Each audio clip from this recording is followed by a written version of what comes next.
አንዳንድ ልጆች መርጠው የሚመገቧቸው ነገሮች አሉ።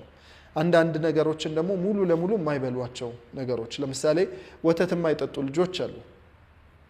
የዶሮ ስጋ መብላት የማይፈልጉ ልጆች አሉ። አንድ ጊዜ እንደውም የገጠመኝ ምንድነው ዶሮ አልበላም ይልና ትልና አንድ ልጅ ለምንድነው ማትበዩ ብለን ስንጠይቃት ዶሮዋ ገብታ ውስጥ የምትጮህ ይመስለኛል ቁቁቅ እያለች ብላናለች። እና ይሄ ኒዮፎቢያ ከሚለው ውጪ ኒዮፎቢያ ማለት አዲስ ምግብ አዲስ ነገርን መጥላት ማለት ነው። አዲስ ነገር መሞከርን የማይፈልጉ ልጆች ይኖራሉ።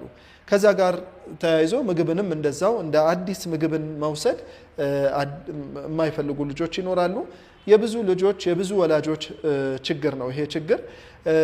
አንዳንድ ጊዜ አልገጠማችሁም? ልጆች ምሳቃ ላይ ቁጭ ብለው ለረጅም ሰዓት የሆነ ሽንኩርት ሲመርጡ ወይ ቃሪያ ወይ ቲማቲም ከውስጥ እያወጡ ረጅም ሰዓት ቶሎ ቶሎ ተጎርሶ የሚነሱትን ነገር ረጅም ሰዓት ግን እየመረጡ የሚቆዩበት ጊዜ ማለት ነው።